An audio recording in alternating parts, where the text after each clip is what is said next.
Doctor ইউনূসের নেতৃত্বাধীন অন্তর্বর্তী সরকার একটা অধ্যাদেশ জারি করতে যাচ্ছে। এই সরকারের যা যা করছে, যা যা করবে, এবং সেটা নিয়ে প্রশ্ন তোলা যাবে না, এই ধরনের শর্ত রেখে, যেটা নিয়ে কেউ কেউ এটাকে এক ধরনের ইনডেমনিটি অধ্যাদেশ বলে বলতে চাইছেন, এবং বেশ সমালোচক কিছু মানুষজন নেমেও গেছেন। এদের মধ্যে একজন জনাব জেডাই খান পান্না, আমাদের পরিচিত, খুবই পরিচিত একজন লয়ার, খুবই সিনিয়র লয়ার। কিছুদিন আগেও তিনি এই সরকারের বিরুদ্ধে যাওয়া একজন এক্সিকিউটিভ ম্যাজিস্ট্রেটের বিরুদ্ধে পক্ষে খুব শক্তভাবে দাঁড়িয়েছেন, যে ম্যাজিস্ট্রেট ডক্টর ইউনূস সরকারকে যাচ্ছে তাই বলেছিল, যেটা উনি তার সরকারি চাকরিতে বসে পারেন না। যাই হোক, তিনি কি বলেছেন এবং উনি ওনার লিগ্যাল মাইন্ড ব্যবহার করছেন নাকি সরকারের প্রতি আসলে ক্রমশ এক ধরনের বিদ্বেষ পোষণ করতে শুরু করেছেন, সেটা নিয়েও কথা বলা দরকার আছে। কারণ তার একটা মন্তব্য আমি যে রিপোর্টটা থেকে এইটা পড়তে যাচ্ছি সেখানে আছে বিবিসি বাংলায়। যাই হোক, বিবিসি বাংলা যেটা রিপোর্ট করেছে খুব ডিটেইলড, ওখানকার কন্টেন্ট সম্পর্কে ধারণা দিয়েছে, এবং তারা দাবি করছেন যে তাদের কাছে এটার একটা কপি আছে। সো বিবিসি যেহেতু বলছে, নিশ্চয়ই আছে, তাদের এখানে যা যা আছে এটা অথেন্টিক, এবং অন্যান্য অনেকেও ইনফ্যাক্ট একই ধরনের রিপোর্ট করেছে। অধ্যাদেশটার নাম হচ্ছে অন্তর্বর্তীকালীন সরকার অধ্যাদেশ 2024। এখানে একটা খসড়া হয়েছে, সেখানে বেশ কিছু ইস্যুজ আছে। ইস্যুজ কী আছে? যেমন এই সরকারের প্রথম কথা হচ্ছে খুব গুরুত্বপূর্ণ যেটা, সেটা হচ্ছে এই সরকারের মেয়াদ কতদিন। এই মেয়াদটা উল্লেখ করা হয়নি। বলা হচ্ছে পরবর্তী সংসদ নির্বাচনের পর, পরবর্তী সরকার গঠিত হওয়ার আগ পর্যন্ত। তার মানে টেকনিক্যালি পরবর্তী সংসদ নির্বাচন যদি 5 বছর পরেও হয়, এই সরকার সেই পর্যন্ত ক্ষমতায় থাকবেন, 10 বছর পরেও যদি। আমি বলছি না তারা সেটা করবেন, কিন্তু এই ভাষাটা এরকম। ফলে টাইমটাকে তারা নির্দিষ্ট করে দেননি, এবং এটাই সঠিক হয়েছে। আসলে এই সরকার কতটা সংস্কার করতে পারবে, অবশ্যই with the consensus with the other political parties, সবার সাথে মিলে তারা কতদূর পারবেন, তাতে কতটুকু সময় লাগবে, এটা তো আসলে ফিক্সড বিষয় না। ফিক্সড না হওয়ার কারণে তাদের এই সময়টা এভাবেই থাকতে পারে। তারপরে উপদেষ্টা কে হতে পারবেন, কে হতে পারবেন না, এই ধরনের কিছু হিসেব নিকেশ আছে। বয়স 25-এর কথা আছে, এবং তারা যেটা হয় বলা হচ্ছে দেশে একটি তারা কিভাবে গঠিত হবে সেটা বলা হয়েছে, এবং এখানে উপদেষ্টা সংখ্যা নির্দিষ্ট না। আমাদের সংবিধানে প্রধানমন্ত্রী যেমন যত খুশি তত, ঠিক সেরকমই এটা হতে পারে। তারা সরকারের কর্মচারীদের সহায়তায় রাষ্ট্র পরিচালনা করবেন। একই সঙ্গে দেশে একটি অবাধ, সুষ্ঠু, নিরপেক্ষ, অংশগ্রহণমূলক নির্বাচন অনুষ্ঠান এবং সংবিধান বা অন্য কোনো আইন দিয়ে নির্ধারিত দায়িত্ব পালনের জন্য নির্বাচন কমিশনকে সাহায্য ও সহায়তা করবেন তারা। ও যে বলছি, উপদেষ্টার ক্ষেত্রে এটা কোনো বার রাখা হয়নি, এটা যে কোনো রকমই হতে পারে সেটা সংখ্যার দিক থেকে। এবং এখানে এটাও বলা হয়েছে, প্রধান উপদেষ্টা কোনো কারণে যদি মৃত্যুবরণ করেন, সেই ক্ষেত্রে উপদেষ্টা পরিষদের মধ্য থেকে একজনকে প্রধান উপদেষ্টা নিয়োগ করবেন, এবং প্রধানমন্ত্রী যেভাবে পদত্যাগ করতে পারেন, লিখিত চিঠি নিয়ে রাষ্ট্রপতির কাছে পদত্যাগপত্র জমা দিয়ে পদত্যাগ করতে পারেন, এই ধরনের কতগুলো নিয়ম আছে। খুব জরুরি যেটা খুব আলোচনা হয়েছে, সেটা নিয়ে আমি কথা বলবো। তার আগে যে প্রশ্ন তোলা যাবে না, অধ্যাদেশের খসড়ায় বলা হয়েছে অন্তর্বর্তী সরকার গঠন, সরকারের প্রধান উপদেষ্টা বা কোনো উপদেষ্টার নিয়োগে কোনো ত্রুটি থাকলে শুধু এ কারণে তাদের কোনো কাজ অবৈধ হবে না। বিষয়টি সম্পর্কে আদালতে করে প্রশ্ন তোলা যাবে না, এমনকি মামলা দায়ের করা যাবে না বলেও উল্লেখ করা হয়েছে।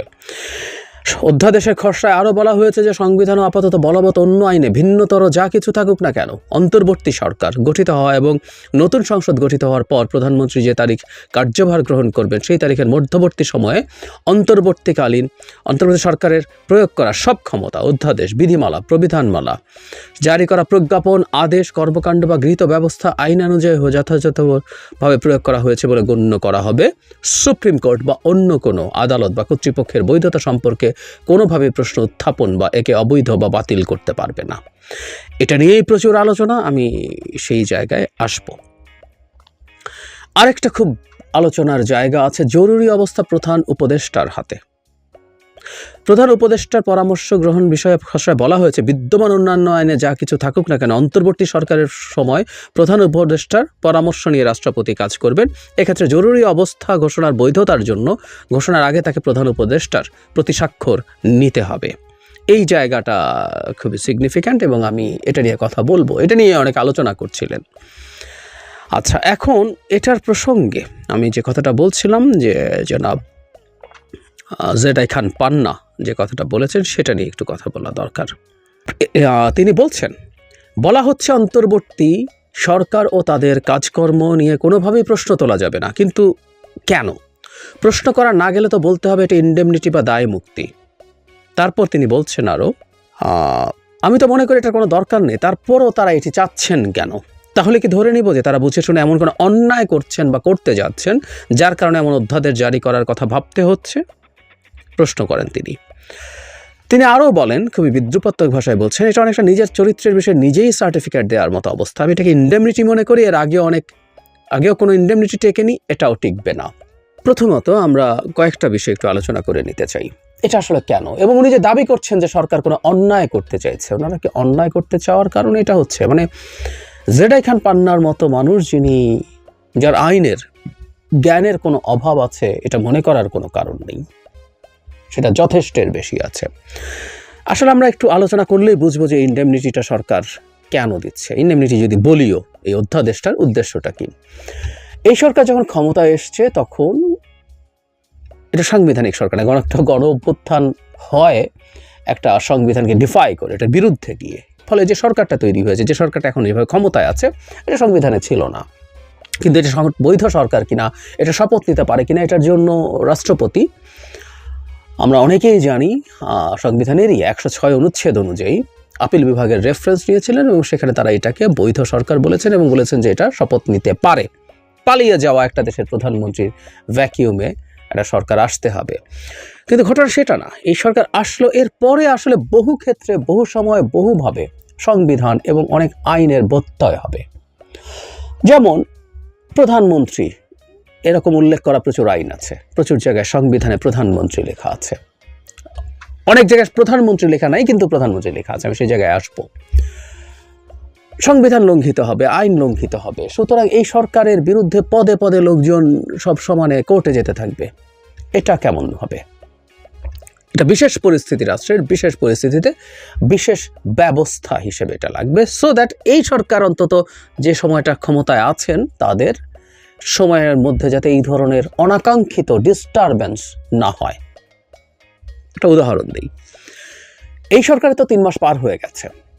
বাংলাদেশের সংবিধান অনুযায়ী, বিদ্যমান সংবিধান অনুযায়ী ৫৫ সংশোধনীর পর একটা সরকার ভেঙে যাওয়ার পর, সংসদ ভেঙে যাওয়ার পর পরবর্তী ৯০ দিনের মধ্যে সংসদ নির্বাচন হতে হবে। সো হয় নাই তো নির্বাচনটা, তার মানে এর মধ্যে আমরা আরেকটা সংবিধান বহির্ভূত ঘটনা ঘটলো। এখন ধরুন এটা নিয়ে কেউ একজন কোর্টে গেল, গিয়ে রিট করলো, সমস্যা হলো, সমস্যা হবে, এটা নিয়ে আবার কথা হবে। সুতরাং এই সরকার যেহেতু সামনে তার জার্নিতে সংবিধান সহ বেশ কিছু জায়গায় কিছু সমস্যায় থাকবে, ব্যত্যয় হবে, এবং এগুলো খুবই ন্যাচারাল, এবং অবশ্যই এগুলো পরবর্তী কোনো সংসদকে র্যাটিফাই করতে হবে, এটাকে বৈধতা দিতে হবে, পরবর্তী সংসদ সেটা বৈধতা দেবে বলে আমরা এক্সপেক্ট করি। সুতরাং এই সময়টা তারা নিরুপদ্রব থাকতে পারে। জেডাই খান পান্না সাহেব যেটা বলছেন যে এটার উদ্দেশ্য অসৎ, একেবারেই বাজে কথা। এটা দিয়ে আপনি বলতে পারেন না অসৎ উদ্দেশ্য, এটা একটা নেহায়েতি সৎ উদ্দেশ্য। আরেকটা অপশন ছিল সংবিধান পুরো স্থগিত করে দেয়া, অথবা সংবিধান বাতিল করে দেয়া। যেহেতু এই সরকার এই কনস্টিটিউশনাল পেরিমিটারে আছে, সেই জন্য এই অধ্যাদেশটা একেবারেই জরুরি ছিল। আরেকটা জায়গায় কথা হয়েছে, এটাও খুব ইম্পর্টেন্ট, সেটা হচ্ছে খুবই জরুরি অবস্থা নিয়ে। মানে আমাদের সংবিধানে ওই যে বলেছে বহু জায়গায় প্রধানমন্ত্রী লেখা নেই, ওগুলো আসলে প্রধানমন্ত্রী। সেটা হচ্ছে সংবিধানে প্রচুর জায়গায় রাষ্ট্রপতি কথাটা লেখা আছে, বহু ক্ষেত্রে। যেমন ধরুন জরুরি অবস্থা জারির ক্ষেত্রে রাষ্ট্রপতি কথাটা লেখা আছে, কিন্তু আমরা যারা কনস্টিটিউশনের বেসিকটা জানি, আমরা তারা জানি 48(3) অনুচ্ছেদ অনুযায়ী প্রধানমন্ত্রী নিয়োগ এবং প্রধান বিচারপতি নিয়োগ ছাড়া আর বাকি সব ক্ষেত্রে রাষ্ট্রপতির আসলে কোনো ক্ষমতা নেই, তিনি প্রধানমন্ত্রীর পরামর্শক্রমে এটা করবেন। তো সুতরাং জরুরি অবস্থা রাষ্ট্রপতি জারি করবেন বলছেন, ওটা আসলে রাষ্ট্রপতি না, এটা প্রধানমন্ত্রী। এখন সংকটটা কোন জায়গায়? সংকটটা হচ্ছে সংবিধান প্রধানমন্ত্রীর কথা বলেছে, কিন্তু আমাদের তখন প্রধানমন্ত্রী নেই, আমাদের আছে একজন প্রধান উপদেষ্টা, যিনি ডিফ্যাক্টো প্রধানমন্ত্রী। এই অধ্যাদেশে আসলে এটাই বলা আছে। ইনফ্যাক্ট জরুরি অবস্থা জারির ক্ষেত্রে এটা বলা দরকারই ছিল না, ওখানে যেটা বলা হয়েছিল যে প্রধানমন্ত্রী যা যা করতেন ঠিক সেই জিনিসগুলো, এবং রাষ্ট্রপতি প্রধানমন্ত্রীর সাথে পরামর্শক্রমে যা যা করার কথা ছিল সেগুলো এখন প্রধান উপদেষ্টার পরামর্শ নিয়ে করতে হবে। প্রধানমন্ত্রী যে পরামর্শ দেবেন তিনি সেটা করবেন। আমাদের সংবিধান অনুযায়ী আসলে রাষ্ট্রপতি একটা ছোট জগন্নাথ, আমরা জানি, এটা নিয়ে অনেক আলোচনা হয়েছে। ওই দুটো বিষয় ছাড়া সব প্রধানমন্ত্রী। তাহলে প্রধানমন্ত্রীর জায়গায় প্রধান উপদেষ্টা তার ক্ষেত্রে তার পাওয়ার এক্সারসাইজ করবেন, তিনি রাষ্ট্রপতিকে যা বলবেন রাষ্ট্রপতি তা করবেন, এটুকু বললেই হতো। কিন্তু জরুরি অবস্থার ব্যাপার নিয়ে যাতে অনেক কথাবার্তা হয়েছে, কিছু কিছু মানুষ বলছেন রাষ্ট্রপতি চাইলে চুপ্পুকে সরানো নিয়ে যখন বলা হচ্ছিল যে উনি চাইলেই তো জরুরি অবস্থা জারি করে দিতে পারে ইত্যাদি ইত্যাদি, তখনই বলেছেন ইটস নট। সে কারণে বোধ করি সরকার এটাকে একটু আলাদাভাবে ক্ল্যারিফাই করেছেন যে প্রধান উপদেষ্টার প্রতি স্বাক্ষর ছাড়া জরুরি অবস্থা জারি করা যাবে না। ওই যে বললাম যে উনি বললেই হতো যে প্রধানমন্ত্রী যা যা সংবিধানে আছে সেই জায়গাগুলো এখন প্রধান উপদেষ্টা রিপ্লেস করবে, দ্যাটস মোর দেন এনাফ, তাতেই সব কিছু হয়ে যেত। ফলে এই জিনিসগুলো তো আসলে ঠিকঠাক করা দরকার ছিল।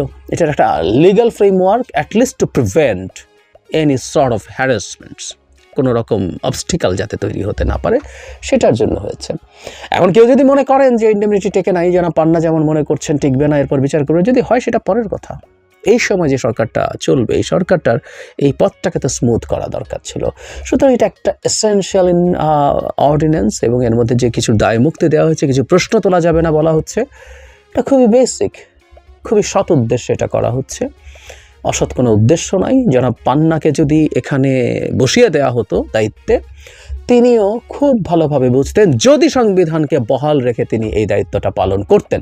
আর এই দায়িত্ব যদি পালন করতেন না, বা কেউ যদি মনে করে এই সরকারটাই ঠিক হচ্ছে না, তার তো অন্য আলোচনা আছে। তারা শেখ হাসিনার হয়ে মাঠে নামতে চাইছেন। আর যদি এভাবে চালাতে হয়, তাকে এরকম একটা অধ্যাদেশ জারি করতে হতো। এবং ভবিষ্যতেও, আবারও বলছি, ভবিষ্যতে যে সংসদ তৈরি হবে সেই সংসদে আমাদের ইতিহাস আছে, পঞ্চম, সপ্তম, ইভেন একাদশ সংশোধনীও আমাদের ঘটে যাওয়া ঘটনার পরে আমরা এটাকে ঠিক করেছি। ঠিক এভাবেই একটা সংশোধনী আনতে হবে, এনে এটাকে ঠিক করতে হবে। এর মধ্যে কোনো সমস্যার কিছু নেই। এবং আমি মনে করি আমাকে অনেকে আমার এখানে মন্তব্য লিখছেন যে এটা নিয়ে কেন কথা বলছি না, এটা খুব খারাপ কিছু বলে একটা পারসেপশন অলরেডি কারো মধ্যে তৈরি হয়েছে। এটা একেবারে ভুল। আমি আশা করি এই ভিডিওর পর আপনাদের ভুল ভাঙবে।